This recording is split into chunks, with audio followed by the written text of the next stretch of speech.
Hi, and welcome to the second South Perrott Guitar Club online lesson with YouTube. Remember the end of the last lesson, we just done the A minor chord, and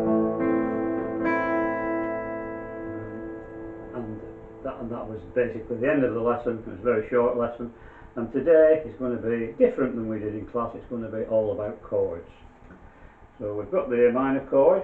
Now what we're going to do is we're going to take our third finger off the third string at the second fret. So at the moment we're making that sound with our third finger. We're going to take that off and the sound will go back to that. Then we're going to move it across two strings to the fifth string, and this time at the third fret. And that makes the chord change from A minor to C. The second thing we're going to do with this chord is we're going to change back to A minor. And we're going to lift the third finger off the fifth string and we're going to tuck it on the second fret on the third string. Back to C.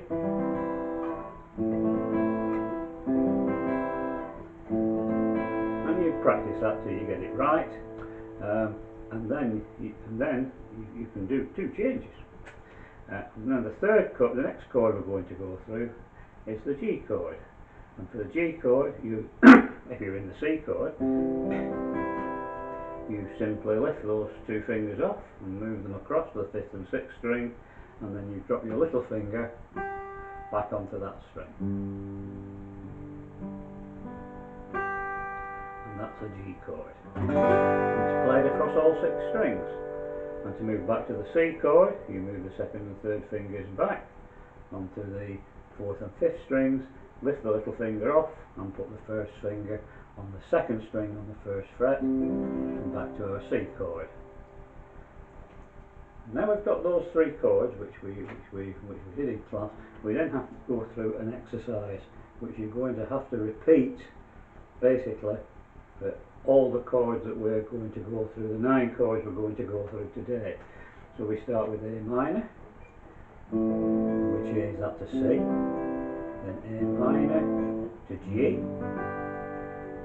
and then C to G, and C to A minor. You do this in your own time, just take your time, and then G to A minor, and G to C. And they are the only combinations for those three chords, so there are 6 combinations for those 3 chords. So I'll go through them again.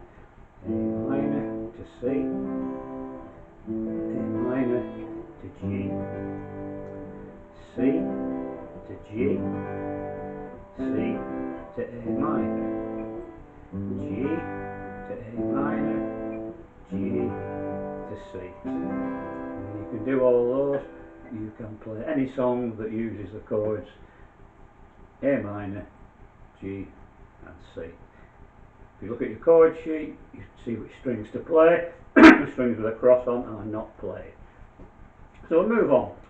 We've done all this in class, I just want to get it down as a record. And we'll now form the D chord.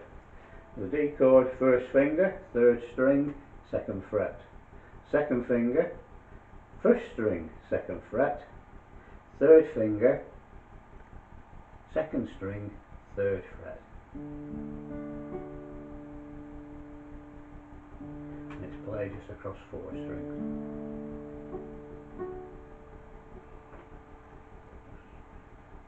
Butterfly, put a wasp on the mix.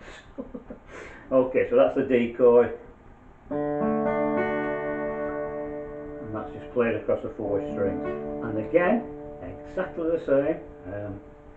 We're going to play the same practice. So it's going to be D to A minor, D to C, D to G.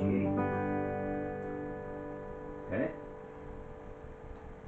And then we do A minor to D, C to D, and G to D. And that incorporates the D chord with the other 3 chords, so you change backwards and forwards between all the 3 chords. Okay, I'm moving on again.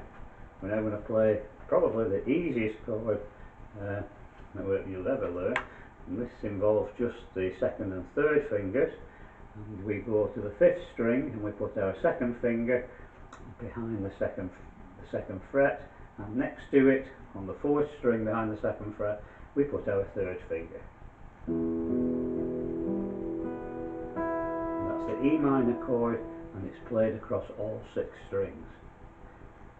And once again we play A minor to E minor, G to E minor, C to E minor, D to E minor,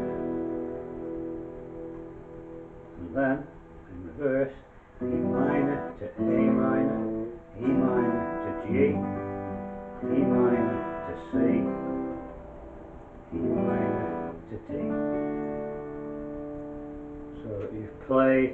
So now you can, if you've learnt all this, you can play A minor, A minor, A minor, D, G, A minor, C, D. You can play all those things once you've learnt in that manner, incorporating each chord you learn with the other chords.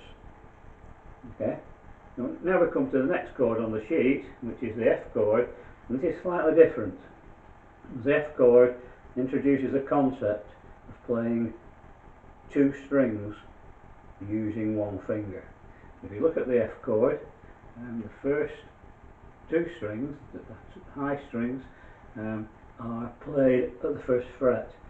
And if you could put those 2 fingers there, and then you could try that, and you might even reach that. But what you do is you use your first finger to stop both strings. Then you use your second finger to stop the 3rd string at the 2nd fret. And then you use the 3rd finger to stop the 5th string at the 3rd fret. And you took the little finger behind that on the 4th string at the 3rd fret. You get the F sound. Once you can make that chord shape, you then go back and you do it all over again. So it's F to A minor, G to F, F to C, etc, etc, etc. So that each chord is played changing from one chord to the other and then in reverse. So if you play F to E minor, you have to play E minor to F. The first lot you've already done, and that just continues, and it's just with the chords that we're learning here, they all sometimes fit together in songs. But as you add any chord into your repertoire that you're going to play with other chords, then you need to be able to change freely from one to another.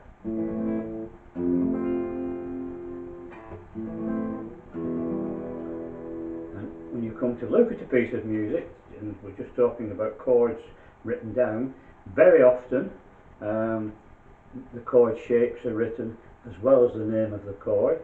If they're not, there are plenty of online sheets you can print off with chords on them. You can build up your own chord library by getting little diagrams like the ones I've got here and putting your own dots and crosses in them. There are loads of ways of doing it, but the thing is to get the ones written down that you need. So if you're looking at a song and it's got 5 chords in it, write down those 5 chords, look at the song, look what changes you need to learn. You know, it might be that if you have something that's got G, C and D in, it won't ever played in that song. So if you don't know the reverse ones, you don't need to learn them. Just keep it very, very simple. So when you're looking at songs to strum, just look at the chords in the song, write them down, make sure you can change from one to the other and vice versa if you need to.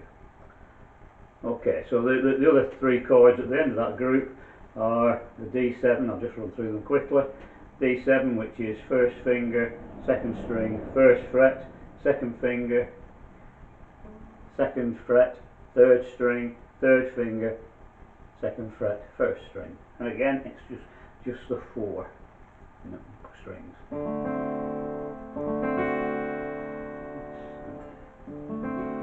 This is a chord with a 7 on the end, and it's related to the D chord.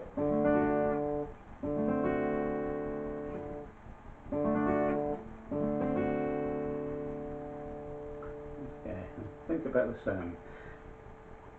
The next chord is G7 on the sheet.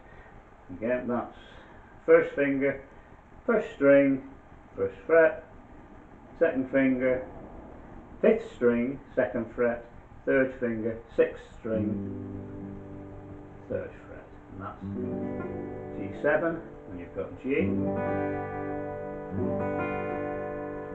G7. So it makes a change to the D chord, and it adds another tone into the D chord or the G chord if you think about it. And the last chord we're going to do today is the A chord. And the A chord is just 3 fingers holding down the second fret on 3 strings. And those strings with the first finger is the 4th string behind the second fret, and the next finger, second finger, is the 3rd string behind the second fret, and the 3rd finger is the 2nd string, and the chord is played across 5 strings, like that. And this is one where that first finger is going, because of how it is, where it is, it's going to be quite far back. If you look, it's quite far back on the fret, so that finger is there. It's actually more towards the 1st fret than it is towards the 2nd. And again, as I've said before, if you can't make it sound, you just have to press harder. There we go. So the chords we've learned now are A minor, G, C, D, E minor, F, D7, G7 and A. With each of those chords you need to change backwards and forwards from all the other chords. So it's quite a long exercise, and the exercise would go, if you start with the A minor chord, it would be A minor G, A minor C, A minor D, A minor E minor, A minor F, A minor D7, A minor G7, and A minor A. Okay, and then similarly with the G chord, you would run through the whole thing, playing all the other chords, and right the way through to the A chord. And that exercise would probably take you about 5 minutes. I'm not going to do it. If anybody wants me to run through it, I'll do it on another video. But that would take about 5 minutes to run through those changes, so that you get the change forward to the next chord and then backward from the next chord. Okay, so that's an exercise that you need to practice, and you need to do that with those nine chords that we're learning today. And if you're going off on your own, finding little pieces of music to play, then incorporate the chords in that song together, so that you can change effortlessly from one to the other as the song requires, so that you're not getting halfway through and thinking, oh, how does that A minor chord fit in with this? Find your own way and work hard. And next time we're going to look at strumming next time, and strumming patterns, and again, as we go through this, it is necessary to sort of put this into another block. So we've got a block of chords now. Chords are a way of expressing more a note. So if you think of C, the note C is that, and the chord C is that.